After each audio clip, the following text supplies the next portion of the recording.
മറ്റുള്ളവരുടെ ആവശ്യങ്ങൾ കേൾക്കുമ്പോൾ നമ്മളിൽ പലരും ചിന്തിക്കാതെ പല കാര്യങ്ങൾക്കും യെസ് പറയാറുണ്ട്. അല്ലെങ്കിൽ അവർ പറയുന്നതിന് സപ്പോർട്ട് ചെയ്യുന്നുണ്ടാകും. നമ്മളവിടെ ചിന്തിക്കുന്നില്ല ഈ യെസ് പറയുമ്പോൾ നമ്മുടെ ഉള്ളിൻ്റെ ഉള്ളിൽ അതൊരു നോ ആണോ എന്നുള്ളത്.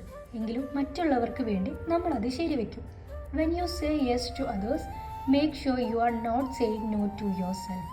പൗലോ കോലയുടെ വളരെ ബ്യൂട്ടിഫുൾ ആയിട്ടുള്ള ഒരു കോട്ടാണിത്. മറ്റുള്ളവരെ സന്തോഷിപ്പിക്കാൻ വേണ്ടി ഓരോ യെസ്സിൻ്റെ പിന്നിലും നമ്മുടെ മനസ്സിൽ തോന്നുന്ന ചില ശബ്ദങ്ങളുണ്ട്. അതായത് നമ്മുടെ തന്നെ ഇന്നർ വോയിസ്.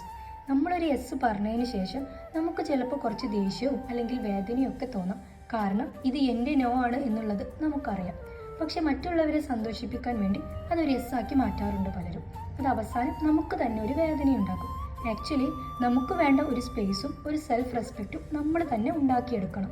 നമുക്ക് നമ്മളെ തന്നെ നഷ്ടപ്പെട്ടിട്ട് മറ്റുള്ളവരുടെ ലൈഫിൽ നമ്മളൊരു ഉപകാരി ആവേണ്ട ആവശ്യമില്ല. അതൊരിക്കലും ഒരു സ്വാർത്ഥത കൊണ്ടാണെന്ന് കരുതരുത്. മറിച്ച് മറ്റുള്ളവരെ സ്നേഹിക്കുമ്പോഴും നമ്മൾ നമ്മളെ മറന്നു പോകരുത്.